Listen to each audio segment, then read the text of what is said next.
김성구의 뉴스 브리핑. 미시간주 앤트림 카운티에서 올해 선거에 사용된 더미니언 투개 표기를 포렌식 감사하고 있는 ASOG는 어제 16대 더미니언 기계를 검사한 예비 보고서를 공개해 비상한 관심을 받았습니다. 보고서는 더미니언 투표 시스템은 의도적으로 엄청나게 많은 투표 오차를 발생시킨다면서 앤트림 카운티의 2020년 선거 결과는 인증할 수 없다고 결론짓고 이것은 기계 또는 소프트웨어 오류의 결과이며 사람의 실수가 아니라고 밝혔습니다. 보고서에 따르면 연방선관위의 지침에는 기계의 허용 오류율은 투표용지 25만 개 중 1개, 즉 0.0004%이지만 이번에 감사한 더미니언 기계는 오류율이 무려 68.05%나 됐습니다.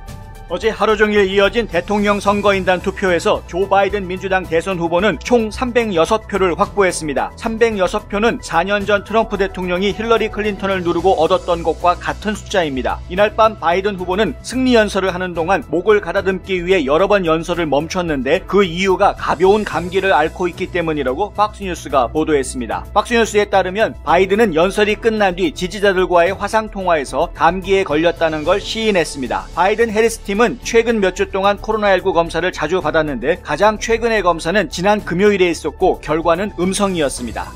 윌리엄 바 연방법무장관이 오는 23일부로 사임합니다. 바 장관은 어제 트럼프 대통령에게 서한을 보내 이 같은 사실을 알렸습니다. 서한에는 2020년 선거에서 투표 사기 혐의들에 대한 법무부의 보고서를 업데이트할 기회를 줘서 고맙다는 말로 시작해서 트럼프 행정부의 그간 업적을 나열하고 그런 일에 함께할 수 있어 영광이었다는 내용을 담았습니다. 트럼프 대통령은 바 장관과 매우 멋진 만남을 가졌다고 밝히고 우리의 관계는 매우 좋고 그는 뛰어난 일을 해줬다고 말했습니다. 그러면서 바 장관의 사임 소식을 전하고 후임으로 제프 로젠 부장관이 장관 대행이 되고 리처드 도너휴 수석 차관보가 부장관이 될 것이라고 밝혔습니다.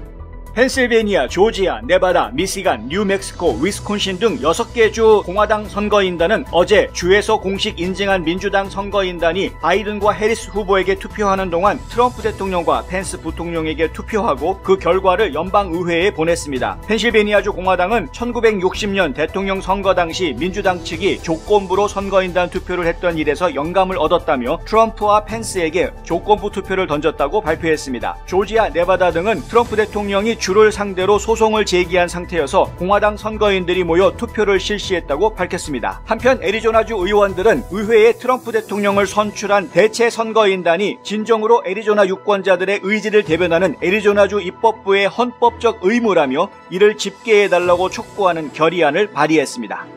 전설적인 투자자 워렌 버핏 버크셔 해러웨이 회장은 어제 연방의회에 팬데믹 봉쇄 조치로 어려움을 겪고 있는 소기업들을 위한 구제책을 확장해달라고 촉구했습니다. 버핏 회장은 골드만삭스의 데이빗 솔로몬 대표와 함께 CNBC 방송과의 인터뷰에서 코로나로 인한 경제 봉쇄를 경제전쟁이라며 나라가 수백만의 중소기업들에게 빚을 졌다고 생각한다고 말했습니다. 그는 우리가 이 특정한 불황으로 인해 많은 사람들을 봉쇄했는데 다른 이들은 번성하고 있다면서 PPP를 갱신하고 우리를 터널의 끝으로 데려가야 한다고 말했습니다.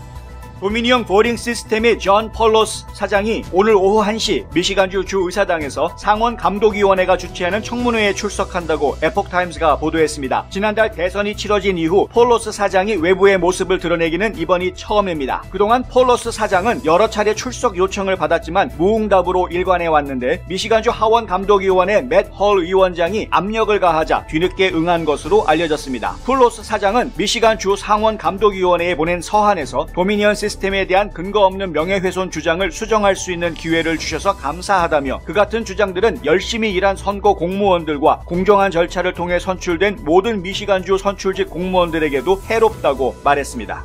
민주당 텃밭인 캘리포니아주에서 공화당으로 출마해 당선된 2명의 한인 여성들이 내년 1월 5일 조지아주 연방상원 결선 투표를 앞두고 애틀랜타 한인사회에 방문할 예정이어서 눈길을 끌고 있습니다. 미셸 박스틸 의원과 영킴 의원은 오는 20일 일요일 오후 2시 애틀랜타 한인회관에서 한인들과 만나 이번 조지아 선거의 중요성을 설명하고 공화당 후보인 데이빗 퍼듀와 켈리 래플러 상원의원의 지지를 당부할 예정입니다. 최초의 한인 여성 연방하원 당선자들과 데이빗 퍼듀 상원의원이 동시에 참석할 예정인 이번 집회에는 이들 외에도 공화당의 고위직 인사들이 추가로 동참할 것으로 알려졌습니다. 워런 버핏의 동업자로 유명한 버크셔 해더웨이의 찰리 멍거 부회장이 어제 캘리포니아 공대가 주최한 화상 행사에서 최근 몇 달간의 정부 지출과 전례 없는 통화 완화 정책에 대한 질문을 받고 우리는 알지 못하는 물속에 있다면서 아무도 이렇게 오래 돈을 찍어내는 정책으로 버틴 적이 없다고 말했습니다. 그러면서 앞으로 10년간 주식 투자 수익률은 지난 10년보다 낮을 것으로 전망했습니다. 주식에 대한 열기는 뜨겁지만 보상 시스템이 받쳐주지 않는다는 것입니다. 96세의 노령에도 불구하고 현직 임원으로 활동하고 있는 멍거 부회장은 코로나19와 관련해서는 백신 보급에 따라 대략 1년 안에 바이러스가 사그라들 것이라고 내다봤다고 블룸버그 통신이 보도했습니다.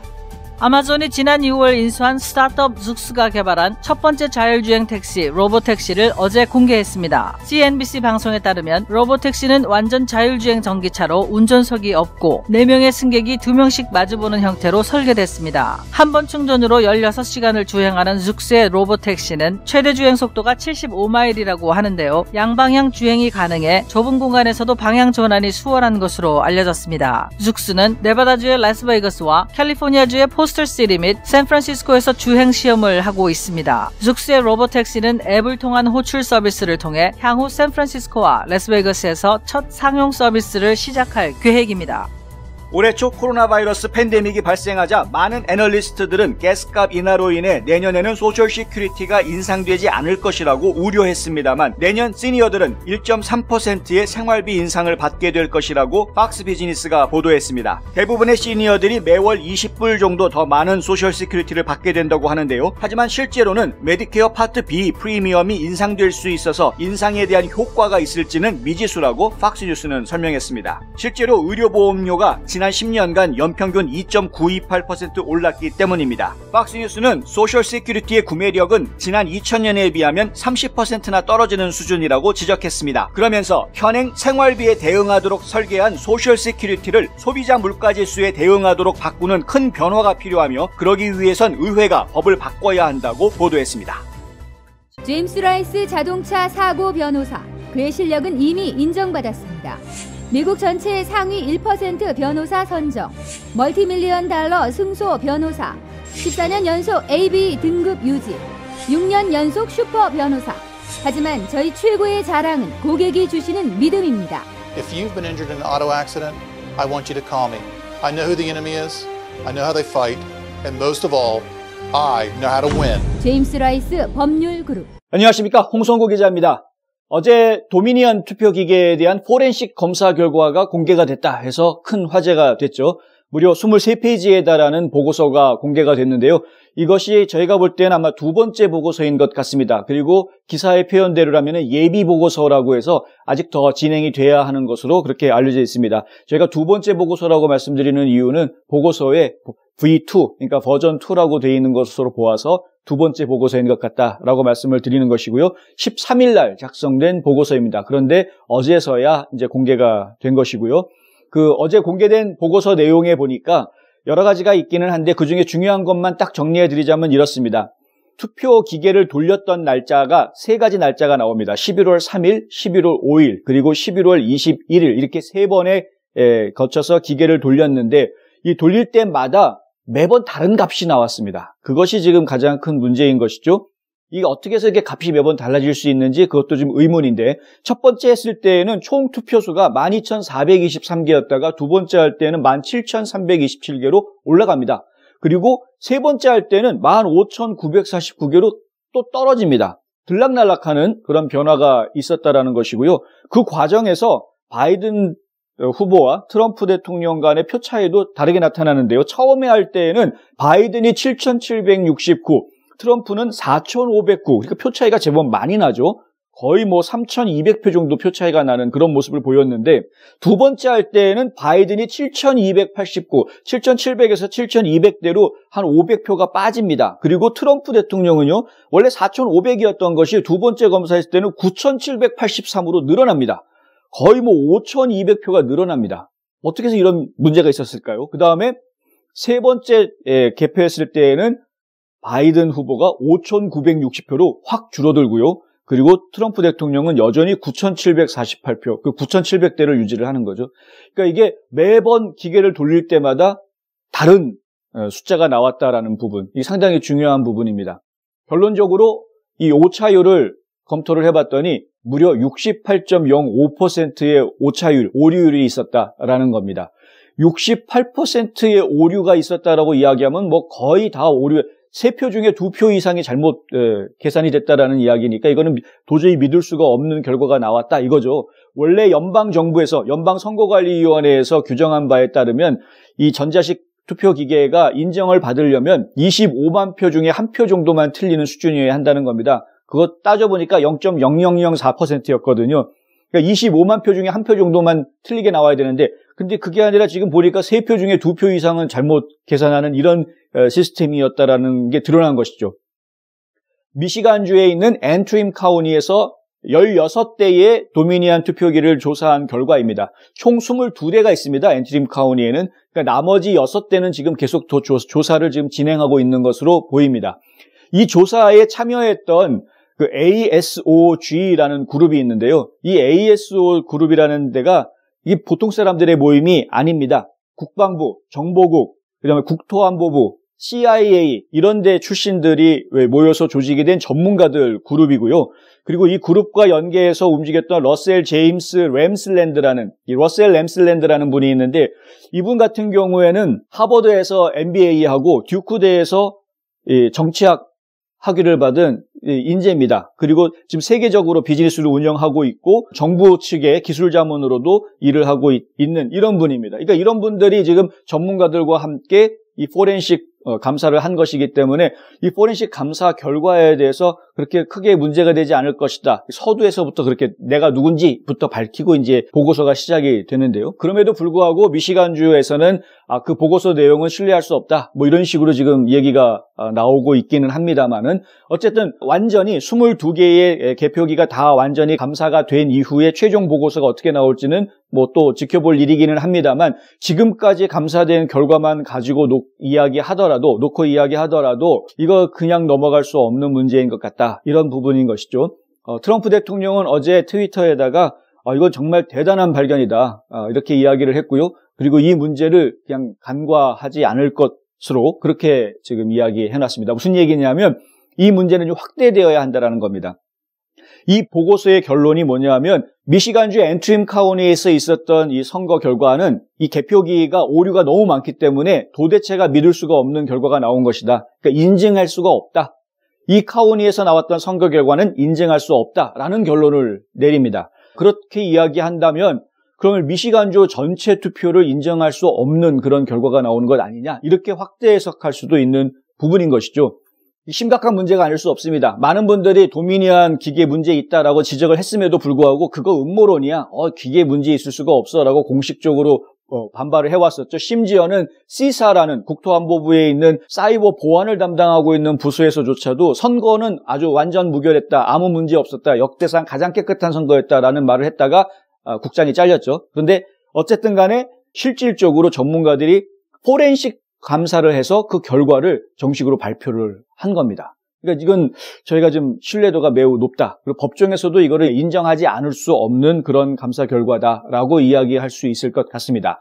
여파가 좀 클 것으로 예상이 되는데요. 미시간주뿐만이 아니라 다른 주에서도 그러면 우리 포렌식 검사를 해야 되는 것 아니냐라는 이야기가 나올 가능성이 좀 높아지고 있습니다. 실제로 애리조나주에서 먼저 포렌식 감사를 해야 되겠다라는 움직임이 시작이 됐습니다.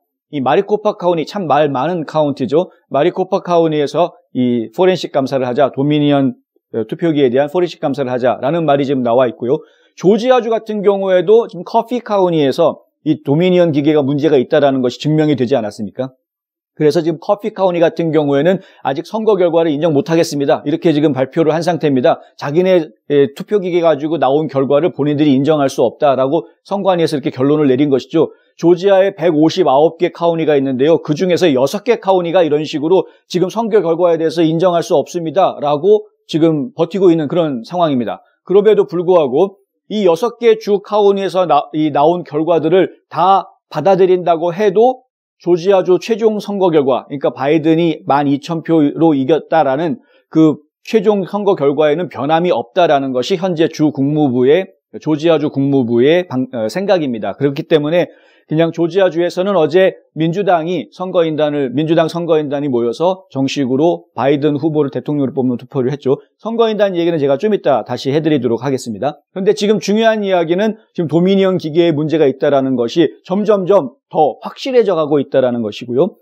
그리고 이 문제가 단순하게 미시건주 앤트림 카운티 한 곳에서 발생한 문제인지 아니면 이미 두 곳은 확인이 됐죠. 조지아주 커피 카운티에도 문제가 있다는 게 확인이 됐기 때문에 그렇다면은 다른 주, 우리가 지금 문제가 되고 있는 경합주들, 특별히 펜실베이니아주처럼 한밤중에 새벽에 갑자기 바이든 표만 잔뜩 나오고 트럼프 표는 하나도 나오지 않는 이런 곳들이 과연 도미니언 기계에 문제가 없었던 것인지에 대한 포렌식 감사가 있어야 될 것이다 라는 여론이 지금 세질 수밖에 없는 그런 상황인 것이죠. 아시겠지만, 기억하시겠지만 펜실베이니아주도 그렇고 미시간도 그렇고요. 위스콘신도 마찬가지고 주지사는 민주당 주지사지만 이 의회는 공화당원들이 지금 더 과반을 차지하고 있는 그런 의회 조직을 가지고 있기 때문에 공화당원들이 똘똘 뭉쳐서 맘만 먹으면 얼마든지 포렌식 감사 추진할 수 있는 그런 여력이 발생할 수 있는 것이죠. 가능한 것입니다. 그러니까 이 도미니언 투표기계에 대한 포렌식 감사가 전국적으로 좀 확대되는, 특별히 이 경합주들 지역에서 확산되는 그런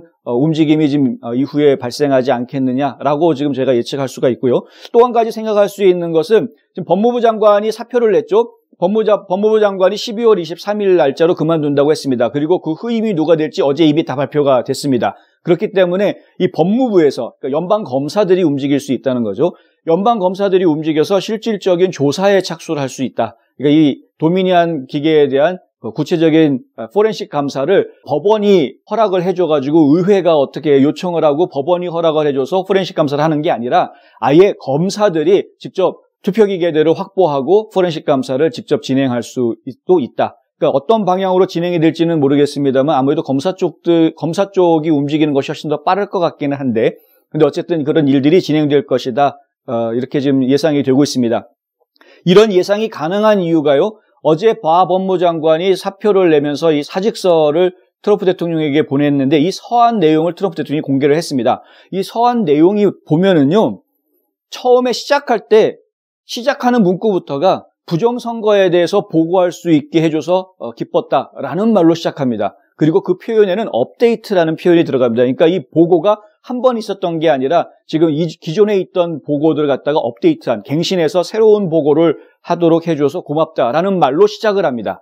결국은 무슨 얘기냐면 트럼프 대통령과 바 법무장관 간에 긴밀한 대화가 있었고 법무장관이 그만둔다라는 결론을 내리기는 했으나 하지만 트럼프 대통령이 법무장관 그동안 수고 많았다, 아주 훌륭한 일을 해줬다라고 칭찬하면서 내보내주는 이런 좋은 모습을 보이려고 하는 것에는 그 뒤에 분명히 다른 약속들이 있었을 것이다. 그것을 저희가 지금 추론할 수 있는 부분이 바로 이 도미니언 기계의 이 포렌식 감사 결과가 나온 것과 그리고 지금 새로 신임으로 임명하는 그 신임 부장관으로 임명한 인물이 예사로운 인물이 아니라는 점, 요 점이 지금 그런 것들을 지금 뒷받침해주는 부분입니다. 신임 부장관 같은 경우에는 전국에 있는 연방검사 93명의 연방검사를 직접 통솔할 수 있는 지휘권이 생깁니다. 근데 이 새롭게 부장관으로 임명을 받게 되는 리차드 도너휴라는 그 인물이 예사롭지 않은 게요. 연방검사 활동을 하는 동안에도 뉴욕 동부에서 연방검사를 10년간 일을 했는데 연방검사로 활동하는 동안에도 중국위원회, 그러니까 차이나 이니시티브라고 해서 중국 사람들 쪽에 특별히 감사를 하는 이런 조직의 리더십 위원으로 있었습니다. 그러니까 중국 쪽에 대해서 특별히 감사 활동을 많이 벌려왔던 그 중국 쪽의 비리나 문제들을 잘 알고 있는 그런 연방검사라는 점이고요. 그리고 공수부대 출신입니다. 아주 용맹한 공수부대 출신이고 치안판사나 국방 검사로 활동을 해왔었기 때문에 그러니까 좀 두려움이 없는, 그리고 트럼프 대통령이 지시를 하면은 곧바로 움직일 수 있는 이런 인물로 제가 평가를 하고 있습니다. 이런 사람이 지금 부장관으로 임명이 됐기 때문에, 법무부 부장관으로 임명이 됐기 때문에 아까 말씀드린 대로 각 주에, 경합주에 문제가 됐다라고 보이는 지역마다 도미니언 투표기계를 확보하고 포렌식 감사를 실시하는 그런 검찰 활동이 있을 것으로 제가 지금 기대를 하고 있습니다. 어쨌든 포렌식 이 결과 발표가 나온 덕분에 도미니언 기계에 대한 의혹이 사실로 지금 증명이 돼버렸고, 그리고 이 문제가 각 주로 확산이 되면서 지금 현재 선거판을 뒤집을 수 있는 큰 전환점이 될 수 있는 하나의 요소로 작용하게 됐다라는 말씀 전해드립니다. 미시 화장품 연말 대세일. 창립 20주년을 맞이한 미시 화장품이 12월 한 달간 특별 할인과 사은품으로 고객 여러분께 보답해드립니다. FDA 승인을 받은 각종 마스크와 소독제, 다양한 화장품 세트, 염색약, 헤어케어, 바디 세트, 샴푸 세트를 30%까지 할인해드립니다. 연말연시 소중한 분에게 좋은 선물을 선사할 절호의 기회 놓치지 마세요. 가까운 미시 화장품 매장으로 직접 오시거나 인터넷으로 오더하셔도 됩니다. 어제는 참 중요한 일이 있었죠. 선거인단이 대통령을 투표하는 날이었습니다. 워싱턴 DC에 다 모일 줄 알았는데 일부는 그렇게 했고 대부분 본인 주에 본인들이 거주하고 있는 주의 주 의사당에 모여서 투표를 하는 모습들을 보여줬고요. 하루 종일 진행되는 이 선거인단 투표를 생중계해주는 그런 모습을 저희가 어제 지켜봤습니다. 그런데 선거인단 투표 결과는 306명이 바이든 후보를 선택을 하고 232명이 트럼프 대통령을 선택하는 이런 결과를 어제 가져왔죠. 근데 그게 다가 아닙니다. 상당히 많은 언론사들 그리고 특히 주류 언론사라고 이야기하는 대형 언론사들이 요 앞부분의 결과만 이야기를 했는데 근데 실제로 지금 몇몇 소수의 언론사들이 보도한 내용을 보시면은 잘 아시겠지만 7개 주에서는 공화당 의원들이 공화당 선거인단 명부를 따로 냈고요. 그리고 이 사람들이 어제 같은 시간에 트럼프 대통령에게 투표하는 선거인단 투표를 진행을 했습니다. 그래서 이 명단을 지금 연방의회에 또 보냈습니다. 그 7주가 어디냐면요. 펜실베니아, 조지아, 네바다, 미시간, 뉴멕시코, 그다음 위스콘신, 애리조나 이렇게 7개입니다. 뉴멕시코가 들어간 건 좀 의외이긴 합니다만 어쨌든 지금 그 7개 주에서는 공화당 쪽의 선거인단을 의회에서 만들었고요. 그 의회에서 공화당 선거인단들이 트럼프 대통령에게 그리고 마이크 펜스 부통령에게 투표를 했고 그 투표한 내용을 서류를 지금 연방의회에 보냈습니다. 무슨 얘기냐면 연방의회로 접수가 되어지는 이 선거인단의 투표용지가 2개가 된 거죠. 예, 지금 말씀드린 7개 주에서는 이 선거인단 슬레이트라고 그러는데 그게 2개가 된 겁니다. 원래는 하나만 와야 되는데 이렇게 2개가 됐을 경우에 어떻게 처리하느냐 이거는 저희가 좀 더 지켜봐야 됩니다. 그런데 이렇게 2개를 만들겠다라는 아이디어가 어디서 나왔냐면 펜실베니아 주 공화당에서 발표한 바에 따르면 1960년에 있었던 선거에서 아이디어를 얻었다라고 이야기를 합니다. 1960년은 이 닉슨 대통령하고 그다음에 존 F 케네디 대통령이 경합을 붙었던 그런 선거였고요. 결론적으로는 케네디 대통령이 승리를 하게 되는데 그 승리하게 되는 과정에서 재밌게 나온 부분이 바로 하와이 투표입니다. 하와이에서는요, 닉슨 대통령이 한 120여 표 앞서는 것으로, 한 140표 정도 앞서는 것으로 그렇게 처음에 집계가 됐는데 너무 차이가 적게 나니까 재검표하자 이렇게 됐죠. 재검표를 해보니 거꾸로 케네디 대통령이 또 120표 정도 앞서는 거로 그렇게 뒤집힌 겁니다. 근데 그 표 차이도 상당히 적었죠. 그러니까 다시 한번 재검표하자라는 요청을 할 수도 있었을 것 같은데 그렇게 하지를 않았습니다. 그렇게 하지를 않았고 시간이 좀 급해서 그랬는지는 모르겠는데 하와이에서 마찬가지로 민주당 쪽, 그 다음에 공화당 쪽 이렇게 서로 양쪽이 다 선거인단 명단을 만들게 됩니다. 그때 처음 투표 결과에는 공화당이 이겼었기 때문에 공화당 쪽 선거인단이 공식 선거인단이 됐었고요. 그 결과에 반대해서 재검표해보니까 케네디가 이기지 않았느냐 해서 민주당 쪽의 선거인단이 대체 선거인단 이름으로 이렇게 나오게 됩니다. 근데 대체 선거인단을 명단을 만들 때 어떤 상황이 벌어지냐 하면은 다시 한번 또 재검표하자, 2번째 재검표를 하자라는 요구를 닉슨 대통령 쪽에서 할 수 있었기 때문이죠. 그래서 어떻게 되냐 하면 조건부 선거인단이라는 이름이 붙게 됩니다. 이 조건부 선거인단이라는 거는 뭐냐 하면 일단은 시간이 급하니까 선거인단 명부를 보내야 되는, 마감해야 되는 그런 시간이 있기 때문에 일단 시간이 급하니까 선거인단은 먼저 만들어서 투표를 하긴 하는데 어떤 쪽이 선택이 될지는 나중에 법원에서든 아니면 연방의회에서든 어떤 쪽이 선택이 될지는 나중에 가서 결정하자라는 의미로 그렇게 이제 대체 선거인단이라는 걸 하게 됩니다. 1960년에는 결국에 의회에서 민주당 선거인단을 받아들이게 되죠. 왜냐하면은 닉슨 대통령이 내가 졌습니다. 선거에서 졌습니다라고 승복 연설을 하기 때문에 결국 연방의회에서 그러면 하와이 쪽은 민주당 쪽 선거인단을 쓰겠다. 이렇게 결론을 냈습니다. 그때는 1960년의 상황인 것이죠. 지금 그와 비슷한 상황이라 이겁니다. 그런데 미국 역사상 한 개 주 혹은 2개 주 정도가 이렇게 경합이 돼서 문제가 돼가지고 끝까지 선거인단 투표하는 시기까지 이게 누가 그 주에서 이겼느냐라는 결론을 못 내려서 실랑이를 벌이는 이런 일이 있기는 했지만 몇 번 있었기는 했죠. 그런데 올해처럼 6, 7개 주에서 동시에 이렇게 문제가 된 적은 없었습니다. 이건 사상 유례가 없는 처음 있는 일입니다. 그렇다 보니 지금 상황이 이 7개 주에서 선거인단을 어떤 선거인단을 누가 가져가느냐에 따라서 굉장히 다른 결과가 나올 수 있는, 무슨 얘기냐면 바이든 후보가 지금 당선이 된 게 아니라는 이야기죠. 결론적으로 말씀드리면 지난번 방송에서도 여러 차례 말씀드렸지만 대통령 당선인의 결정은 1월 6일 연방의회에서 상하원 합동회의를 가집니다. 그 상하원 합동회의를 가질 때 그 자리에서 각 주에서 올라온 이 선거인단 투표용지를 어느 쪽을 선택할 것이냐, 어느 걸 거부할 것이냐 이런 결정을 한 다음에 최종 결론을 내리는 것은 1월 6일입니다. 상하원 합동회의의 의장은 지금 현 부통령인 마이크 펜스 부통령이 맡게 됩니다. 그리고 한 가지 더 말씀드리자면 1월 6일 날 모이는 것이기 때문에 지금 2020년에 있는 국회의원들이 모이는 게 아니고요. 이번에 선거에서 당선된 2021년에 새로 뽑힌 연방하원, 연방상원 의원들이 모여서 하게 됩니다. 잘 아시겠지만 연방하원에서는 공화당원 숫자가 좀 더 늘어났죠. 올해보다 내년에 공화당원 숫자가 좀 더 늘어납니다. 그리고 연방상원 같은 경우에는 한 자리를 민주당한테 뺏긴 상황이죠, 현재.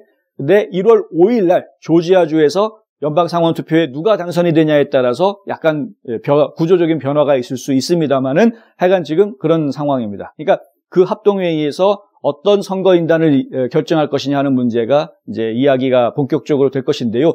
그러면 그 1월 6일까지 그 사이에 지금 각 주의 의회와 그리고 아까 말씀드린 연방법무부, 연방검사들, FBI 같은 이런 수사기관들 이런 것들이 어떤 활동을 벌여서 얼마만큼 비리들을 찾아내고 부정선거에 대한 문제점들을 찾아내느냐에 따라서 결론적으로 좀 다른 결과가 1월 6일 날 나올 수가 있을 것 같다라는 것을 저희가 말씀드릴 수가 있는 것이죠. 그런데 이 중차대한 시기에 연방법무부 장관이 사표를 냈다라는 것은 오히려 트럼프 대통령한테는 도움을 주는 수였다라고 저희가 이해하고 있습니다. 왜냐하면 지금 법무장관이 왜 헌터 바이든에 대한 수사를 여태까지 감추어왔는지 아무도 모르고 있지만 그렇지만은 본인은 계속 트럼프 대통령 옆에 있어봤자 트럼프 대통령한테 지금 도움이 안 된다라는 걸 스스로도 지금 알고 있는 것이죠. 그래서 본인이 물러나면서 차라리 트럼프 대통령이 마음껏 움직일 수 있는 기회를 열어주었다라고 저희가 이해할 수 있는 것이고요. 그렇게 했기 때문에 트럼프 대통령이 지금 차기에 부장관을 임명을 하면서 상당히 그 범죄 수사 능력이 뛰어난 그리고 중국계에 대해서 잘 알고 있는 이런 부장관을 임명을 한 것은 그만한 다 이유가 있다라는 것입니다. 그리고 한 가지 더 말씀드릴 수 있는 거는 바로 스티브 밀러 안보고문이 어제 팍스뉴스에서 했던 이야기가 있습니다. 1월 20일까지는 계속될 거다, 이 소송전이.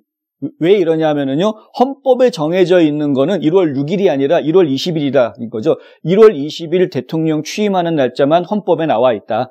나머지 날짜들은 헌법적인 의미는 없는 것이다. 무슨 얘기냐면 법정 소송이 벌어지고 있는, 지금 법원에서 벌어지고 있는 법정 소송전은 1월 20일까지 계속될 수 있다는 겁니다. 그럼 앞에 제가 앞서서 말씀드렸던 도미니언 기계에 문제가 있다거나 혹은 수사를 통해서 부정선거에 대한 정황들을 드러내게 하는 작업들은 1월 6일까지 진행이 될 수 있고, 의회에서는 각 주의회에서 청원을 하던 아니면 연방의회에서 가로막던 어찌됐건 간에 1월 6일까지 의회가 활동할 수 있는 시간이 정해져 있는 반면에 법정 소송은 1월 20일까지 시간이 있다라는 것이죠. 이게 무슨 말이냐면요, 전에도 잠깐 말씀드린 적이 있기는 한데 1월 6일 날 대통령으로 바이든 후보가 선정이 돼서 발표가 된다고 하더라도, 만에 하나 그렇게 된다고 하더라도 만약에 법원에서 이것은 부정선거였다라는 최종 판결이 나오게 되면, 그렇게 되면은 이 당선은 무효가 됩니다. 그러니까 대통령 당선 자체가 무효가 되는 것이죠. 그래서 트럼프 대통령이 여전히 재임할 수 있는 기회가 있을 수 있다는 겁니다. 그러니까 1월 6일 날 의회에서 차기 대통령은 아무개입니다라고 뽑는 거가 진짜 마지막이 아니다라는 거, 그거 아셔야 됩니다. 이 얘기를 어제 이 스티브 밀러 안보 고문이 방송에서 이런 이야기를 이제 운을 띄워준 것이죠. 1월 20일까지는 소송이 계속될 것이다. 좀 더 흥미진진한 일들이 계속해서 펼쳐질 것 같습니다. 여러분 계속 주의해서 이 선거 과정들을 지켜봐 주시면 좋겠습니다. 경험과 실적이 증명하는 김효지 부동산 전문인. 학자금과 대학 입시 상담은 AGM 인스티튜트. 불타는 곱창이 해서 정말 맛있는 불타는 해물찜. 예, 지금 조지아주가 굉장히 뜨거워지고 있습니다. 잘 아시겠지만 내년 1월 5일 연방상원 결선 투표가 있죠. 두 자리를 뽑는데 이 두 자리를 공화당이 다 가져가느냐 혹은 민주당이 이 두 자리를 다 가져가느냐 이거에 따라서 내년도에 굉장히 큰 변화들이 있게 됩니다. 앞서 저희가 선거인단 이야기를 해드렸었는데요. 내년 1월 6일 날, 그러니까 1월 5일 날 여기서 결정이 된 이후에 1월 6일 날 바로 다음 날 연방의회가 이 합동총회를 여는데 그 연방의회 합동총회에서 현재 하원은 민주당이 조금 더 많은 상황 아닙니까? 그나마 상원에서 공화당이 좀 더 많은 그런 상황인데, 그런데 만약에 상원에서 과반수를 확보하는 데 실패하면 이게 좀 문제가 될 수 있죠. 예, 물론 지금 상원이 50석, 그러니까 공화당이 50명을 좀 확보를 하고 있는 상황이기는 한데요.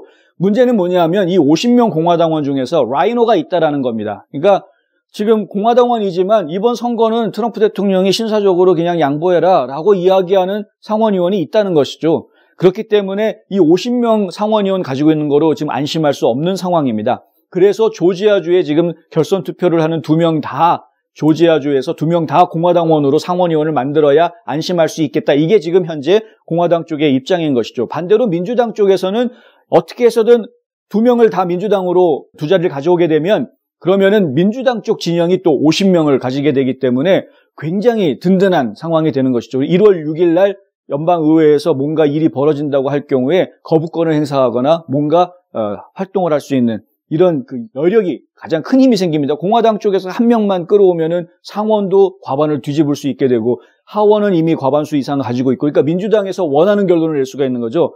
아까 얘기할 때는 제가 선거인단 결정을 이 의회에서, 연방의회에서 결정한다. 그렇기 때문에 1월 6일이 돼야 진짜 대통령이 나온다라고 말씀을 드렸는데, 그 진짜 대통령을 선출할 때 선거인단이 지금 7개 주에서 2종류의 선거인단 명단이 올라오지 않았습니까? 그러면은 어느 쪽, 이 공화당 쪽을 선택할 거냐, 민주당 쪽을 선택할 거냐, 이거를 연방의회에서 결정을 할 텐데, 그때 연방의회에서 상원, 하원이 둘 다 민주당이 많다면 결론이 빤하죠. 그러면은 어제 선거인단 투표했던 그 결론을 그대로 연방의회에서 내릴 수밖에 없게 되겠죠. 그러니까 바이든 후보가 정식으로 진짜 차기 대통령으로 당선되는 결과가 나올 수밖에 없는 겁니다. 그만큼 조지아주의 연방상원 선거가 지금 중요한 겁니다. 민주당한테는. 민주당이 이번에 연방상원 선거 2명을 다 민주당원으로 확보를 하게 되면 그러면 바이든 후보의 대통령 당선을 거의 확정 지을 수 있는 이런 상황이 됩니다. 그렇기 때문에 민주당 쪽에서는 엄청나게 매달리고 있는 거고요. 전국적으로 관심을 가지고 지금 조지아주에 온갖 힘을 다 쏟고 있는 것이죠. 뭐 조지아에 사시고 계신 분들은 아시겠지만 이미 수차례 이 부재자 투표용지 신청하라고 신청 용지도 받으셨을 거고 전화에 텍스트에 이미 많이 받아보셨을 겁니다. 굉장히 많은 사람들이 여기에 관심을 가지고 있고 심지어는 뭐 일부 단체들은 조지아주로 주소를 옮겨라라고 지금 이야기하고 있는 그런 이야기까지도 나올 정도로, 물론 불법입니다만 그럼에도 불구하고 그렇게 하겠다라는 사람이 나올 정도로 여러 가지 활동들이 지금 포착되고 있는 그런 상황인 것이죠. 이게 굉장히 지금 뜨거워지고 있는 상황입니다. 이렇게 뜨겁다 보니까 그 열기가 에이시안 커뮤니티한테도 그대로 지금 전달되고 있습니다. 특별히 이번 선거에서는 에이시안 커뮤니티가 굉장히 큰 캐스팅 보트 역할을 할 것이다 라고 지금 보고 있습니다. 왜냐하면 흑인 커뮤니티 같은 경우에는 이미 표가 다 정해져 있다는 것이죠. 상당수의 머저리티 흑인 유권자들이 민주당을 지원을 할 것이고 일부 흑인들이 공화당을 지원할 것이다. 이미 이 결정이 돼 있다. 부동표가 거의 없다는 겁니다.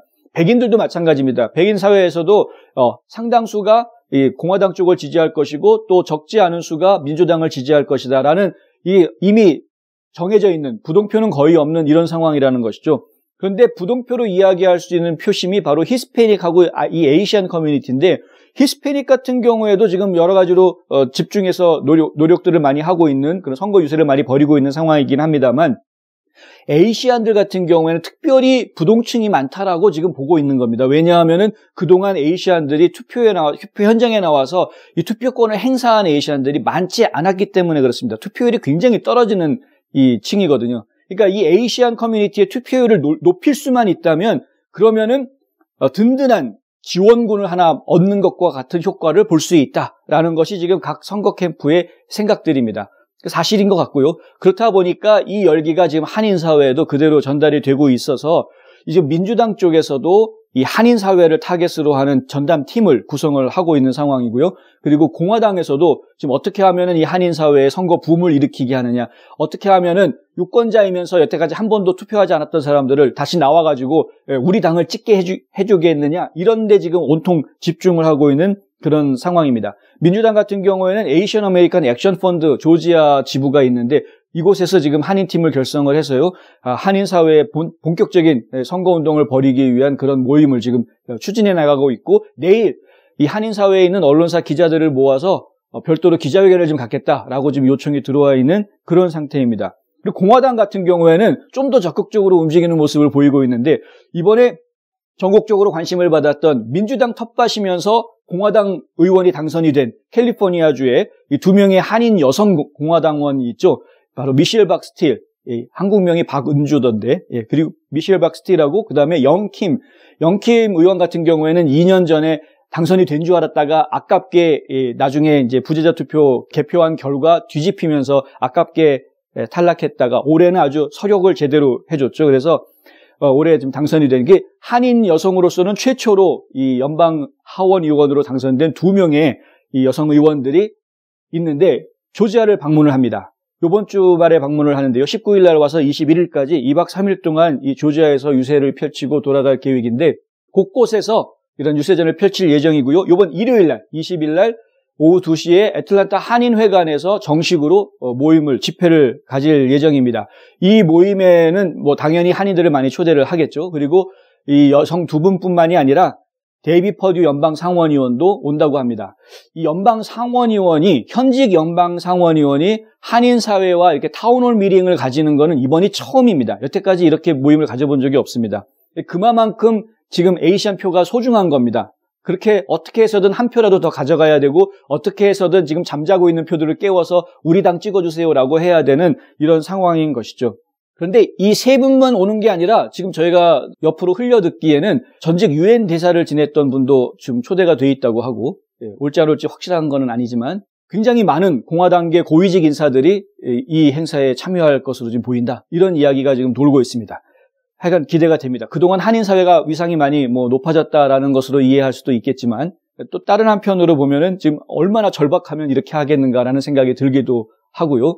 하여간 좀 그렇죠. 공화당 쪽에서 이렇게 움직일 수밖에 없는 게 아무래도 민주당 쪽에서는 이 주 하원의원에, 조지아주 하원의원에 이 한인 이미 배출이 되어 있는 상황이고, 여러 차례 의정 활동을 좀 해오고 있는 상황이기 때문에 그쪽에서 좀 더 정치적인 응집력이 좀 강한 그런 모습이 있다라는 부분, 그런 것도 있고요. 그리고 사실 그 한인 사회의 오피니언 리더 역할을 하고 있는, 목소리를 내고 있는 사람들 중에 상당수가 민주평통이라는 조직에 가담을 해 있는데, 이 민주평통이라는 조직이 아시다시피 이 친정부, 친한국정부 조직 아닙니까? 그렇다 보니까 이 민주평통에 있는 의원들 성향상 민주당 쪽을 좀 더 선호하고 민주당 쪽에 좀 더 기울어져 있는 그런 모습들을 보이는 거는 사실이죠. 그렇다 보니까 이 아틀란타 한인 사회가 뭔가 약간 좀 전반적으로 봤을 때는 민주당한테 약간 기운 모습을 보이고 있는 거 아닌가라는 그런 위기의식이 공화당한테 있었던 겁니다. 그래서 이거를 지금 어떻게 되돌릴 수 있을까? 공화당 쪽에 어떻게 하면 좀 더 관심을 가져올 수 있을까? 이런 고민을 했던 것 같고, 그렇다 보니까 이런 이제 새롭게 당선된, 그것도 민주당 텃밭에서 민주당 현역 의원들을 이기고 공화당 여성이, 한인 여성이 하원 의원으로 당선이 된 이런 분들을 초대해 와서 한번 좀 제대로 한인 사회의 선거 바람을 좀 불러일으켜보자, 이런 이제 기획을 하게 된 것인데요. 이런 일이 아틀란타 한인 역사에, 50년이 넘는 아틀란타 한인 역사에 이번에 처음입니다. 정말 뜨거운 선거 바람이 좀 불 것으로 그렇게 예상이 됩니다. 조지아주에서는 어제부터 이미 조기 투표가 시작이 됐고요. 이미 부재자 투표로 우편 투표를 접수한 사람도 수만 명 나와 있는 상태입니다. 부재자 투표 신청자는 110만 명이나 된다고 하고요. 그러니까 지금 많은 사람들이 선거에 참여할 것으로 지금 예상은 하고는 있습니다. 그 중에 과연 한인 사회 투표자 수가 얼마나 될지는 알 수는 없습니다. 그것이 과연 진짜 캐스팅 보트가 될 수 있느냐, 그것도 알 수는 없습니다. 그런데 이런 기회에 이렇게 마침 민주당이나 공화당이나 공이 다 이렇게 작은 한인 사회에 관심을 가져주는 이런 기회에 실제로 많은 한인 유권자들이 나와서 투표하는 모습을 보여주면 앞으로 이번 선거뿐만이 아니라 앞으로 있을 모든 선거철마다 한인 사회가 좀 존중받는, 대접받는 그런 모습을 좀 보게 되지 않을까. 요번에 잘한다면, 그러니까 이번이 지금 좋은 기회다라는 것이죠. 이번 기회에 꼭 나와서 뭐 공화당을 찍던 민주당을 찍던 하여간 한인으로 나와서 투표를 많이 해주실수록 한인 사회에 굉장히 큰 긍정적인 좋은 영향을 줄 것이다. 예, 누구를 찍던 그건 사실 상관없습니다. 많이 나와서 투표만 해주신다면 굉장히 좋은 영향을 줄 것이다. 이렇게 말씀드릴 수 있겠습니다. 감기 환자를 위한 출입구 따로 있습니다. 김시현 내과. 한 곳에서 시작되는 안정된 미래, 선우앤선우 종합보험. 고객과 직원을 지켜주는 스니즈가드. 지금 주문하세요. 베너앤프린트. 예, 많은 분들이 주식에 관심을 좀 가지고 계신 것 같습니다. 재테크의 하나의 방편으로 특히 요즘처럼 은행 이자율이 낮은 경우에는 이 주식에 투자해서 좀 수익을 높이려고 하는 그런 분들이 좀 많이 계시죠. 그리고 실제로 주식시장이 계속해서 성장하고 있는 모습을 보여왔기 때문에 주식이 좀 더 수익성이 좋지 않겠느냐라고 생각하시는 분들 많습니다. 트럼프 대통령이 대통령 당선된 이후에 지난 4년 동안 보면 주식시장이 엄청나게 성장해 온 것을 또 볼 수 있고요. 더군다나 이 팬데믹 속에서도 주식시장은 잠깐 떨어지긴 했었지만 다시 정상적인 궤도로 올라오는 그런 모습을 보여줬기 때문에 역시 주식시장에 투자하는 것이 좋을 것 같다라는 이제 생각들을 많은 분들이 하고 계십니다. 그런데 어제 이 워렌 버핏의 동업자이죠. 찰리 멍거라는 분이 계신데요. 버크셔 해더웨이의 부회장으로 계신데요. 나이가 96세인데도 지금 현역으로 부회장으로 일을 하십니다. 그런데 이분이 어제 방송에서 이런 인터뷰를 했습니다. 앞으로 10년 동안은 주식시장이 별로 재미가 없을 거다라는 이야기를 했습니다. 제가 어제 저녁에 전에 골드만삭스에서 애널리스트로 일했던 분과 대화를 좀 나눴는데요. 근데 이분이 하는 이야기가 보통 일반적으로 지난 몇십 년 동안 일반적으로 달러화와 주식시장은 같이 움직였다고 이야기합니다. 그러니까 달러화가 강세인 경우에는 주식시장도 같이 강세를 띠고 달러화가 약세가 되면은 주식시장도 같이 약해지고 하는 그런 모습을 같이 움직였다는 것이죠. 그런데 지금 달러화 약세입니다. 왜냐하면 양적 완화해서 돈을 지금 시중에 너무 많이 풀었기 때문에 달러화가 지금 상당히 약세로 돌아서 있는 상태입니다. 그런데 그에 반해서 지금 주식은 계속해서 성장하고 있는 거죠. 뭔가 좀 이상한 모습을 보이고 있다라는 징후가 보이고 있는 것입니다.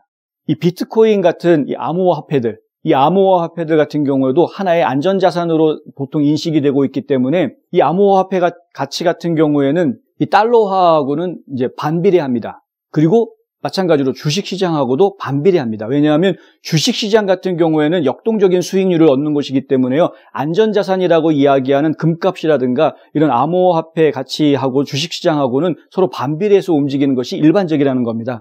그런데 지금 암호화폐, 비트코인 보십시오. 가격 계속 오르죠. 금값 계속 오르죠. 그런데 주식시장도 계속 오르고 있습니다. 뭔가 좀 이상하다는 겁니다. 결론적으로 말씀드리면. 이게 거품이 아니냐? 뭔가 지금 주식시장에 거품이 껴있는 것 같다라는 이야기를 저희가 드릴 수 있는 상황인데 아니나 다를까 어제 찰리 멍거 부회장이 그와 같은 이야기를 한 것입니다. 향후 10년간은 주식시장이 별로 재미가 없을 것이다. 너무나 돈을 많이 찍어냈기 때문에 양적 완화를 너무 많이 해왔기 때문에 이렇게 오랫동안 돈을 계속 찍어내가지고 버틴 경제가 없었다라는 겁니다. 사람들이 투자 열기가 뜨거운 것은 좋지만 그렇지만은 그 투자한 사람들한테 보상해 줄 수 있는 시스템이 부족하다. 이런 이야기도 이제 같이 나왔는데요. 실제로 양적 완화를 통해서 시중에 돈이 많이 풀렸는데 그리고 주식시장이 올라가면서 주식시장으로 돈이 많이 흡수가 된 것은 사실인데 그런데 이 중에 상당 부분이 지금 증발이 돼버린 거 아니냐, 자취를 감춘 것 아니냐라는 이야기가 나올 정도로 지금 시장이 불안해져 가고 있는 그런 모습이 있다는 겁니다. 전문가들은 지금 이런 이야기들을 서서히 하고 있습니다. 지금 대통령 선거 때문에 이 문제가 지금 터지지를 않고 아마 지금 계류되어 있는 그런 모습을 보이는 상황인 것 같고요. 대통령 선거 문제가 좀 정리가 되고 마무리가 되면 이 문제가 좀 터져나오지 않을까라고 우려하는 애널리스트들이 있습니다. 여러분들도 좀 기억을 하셔야 할 것 같습니다. 대통령 선거는 1월 20일이면 완전히 결론을 내게 되어 있습니다. 주식 투자하고 계신 분들은 참고하시면 좋겠습니다. 홍성구의 뉴스 브리핑 오늘 여기까지 하겠습니다. 저는 내일 다시 찾아뵙겠습니다. 시청해 주셔서 감사합니다.